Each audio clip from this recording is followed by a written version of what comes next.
Hi అండి, welcome to Madhavi blogs. మనం తోటకూరతో ఎప్పుడు ఫ్రై చేసుకుంటూ ఉంటాం కదా, అలా కాకుండా ఒకసారి తోటకూరతో ఇలాగా లివర్ కర్రీ వెజ్ ఎలా తయారు చేయాలో ఇప్పుడు చూద్దాం. ఇప్పుడు తోటకూరని తీసుకొని వీటిని కొంచెం బాగా వాష్ చేసుకోవాలి. 4 times అని వాష్ చేసుకుంటే ఇసుక లేకుండా ఉంటుంది. వీటిని ఇలాగా తీసుకొని కాడలు లేకుండా కట్ చేసుకోవాలి. మనకి ఓన్లీ ఆకులు ఉంటే సరిపోతాయి. కాడలు ఉంటే పీల్చి వచ్చేస్తూ ఉంటాయి, అందుకని కాడలు లేకుండా ఇలాగా ఆకులు మాత్రమే కట్ చేసుకుందాం. ఇలా అన్నిటిని కట్ చేసుకొని పక్కన పెట్టుకొని ఇప్పుడు ఒక బౌల్లో వాటర్ తీసుకొని బాయిల్ చేసుకుందాం.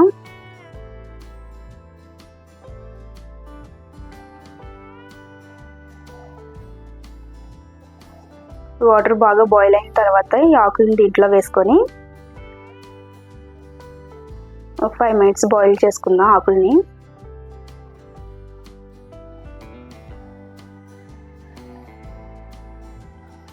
ఇలా స్టీమ్ చేసుకుని ఇలా బాయిల్ అయిపోయిన తర్వాత వీటిని తీసుకొని ప్లేట్లో వేసుకుందాం.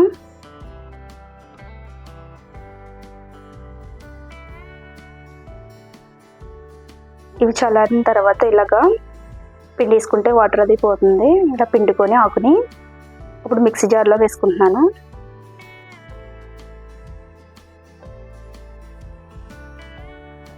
మిక్సీ జార్లో వేసుకొని మెత్తగా పేస్ట్ కింద చేసుకుందాం.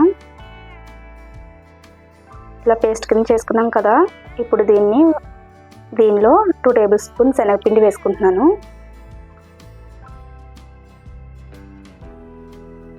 2 tablespoons కార్న్ఫ్లోర్ వేయడం వల్ల కొంచెం సాఫ్ట్గా క్రిస్పీగా ఉంటాయి.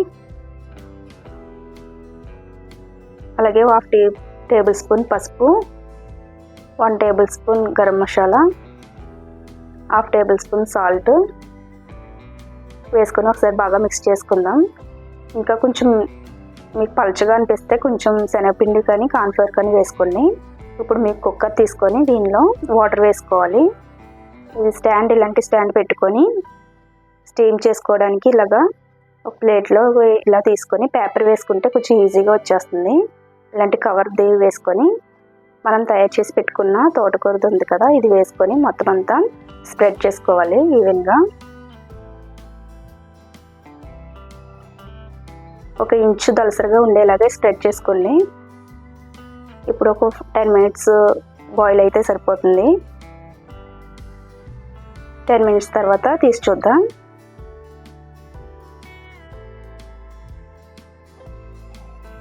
ఫోక్ స్పూన్ పెడితే ఏది అంటుకోకుండా వస్తే ఉడికిపోయినట్టే. ఇప్పుడు తీసుకుందాం పక్కకి.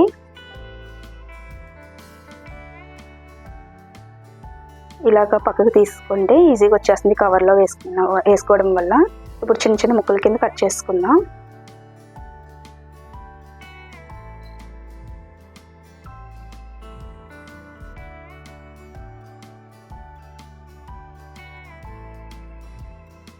ఒక ప్యాన్ తీసుకొని 2 tablespoon వరకు ఆయిల్ వేసుకుంటున్నాను.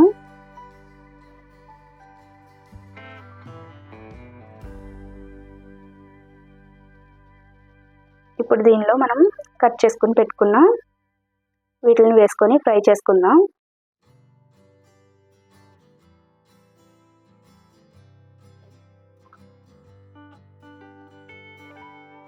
బాగా 2 వైపులా ఫ్రై అయిన తర్వాత తీసుకుందాం.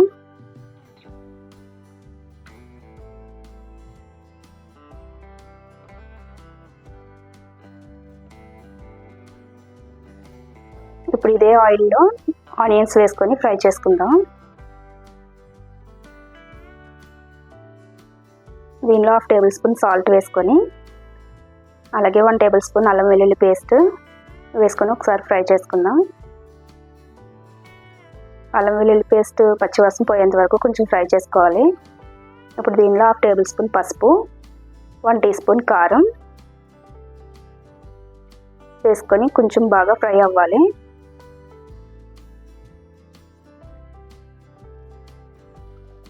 ఇలా ఫ్రై చేసుకొని ఇప్పుడే దీనిలో 1 tablespoon గరం మసాలా వేసుకుంటున్నాను.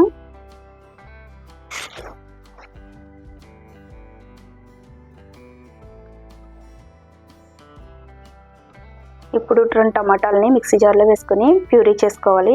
పేస్ట్ని దీంట్లో వేసుకొని కలుపుకుందాం. ఈ టమాటాలో పచ్చివాసన పోయేంత వరకు ఫ్రై చేసుకుందాం.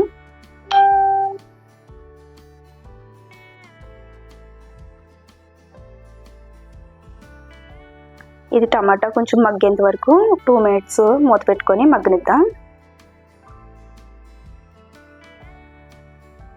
2 మినిట్స్ తర్వాత తీసి చూద్దాం. ఇలా మగ్గి దగ్గరికి అవి ఉంటుంది కర్రీ. ఇప్పుడు దీనిలో వాటర్ యాడ్ చేసుకుందాం. ఒకసారి బాగా మిక్స్ చేసుకొని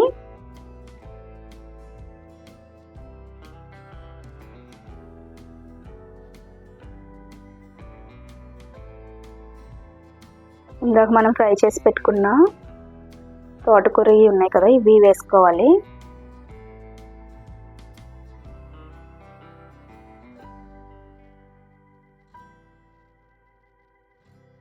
ఇవి వేసుకొని లోపలికంతా వెళ్ళేలాగా ఇలాగా వాటర్గా ఉన్నప్పుడే వేసుకుంటే ఈ తోటకూర మనం చేసుకున్నాం కదా, ఈ లివర్ ఈ ముక్కలకి లోపలికల్లా పీల్చుకొని బాగా టేస్టీగా ఉంటాయి.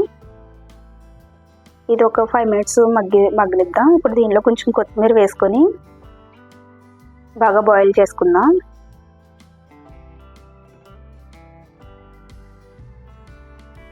కర్రీ ఇలా దగ్గరికి అవుతుంది కదా, ఇంకా స్టవ్ ఆఫ్ చేసుకుందాం. ఈ కన్సిస్టెంట్లో ఉంటే సరిపోతుంది కర్రీ. సర్వింగ్ బౌల్లోకి తీసుకుందాం. ఇంతేనండి, చాలా టేస్టీగా ఇలా తోటకూరతో మనం వెరైటీగా తయారు చేసుకోవచ్చు. ఈ వీడియో మీకు నచ్చినట్లయితే లైక్, షేర్, సబ్స్క్రైబ్ చేయండి. Thank you for watching this video.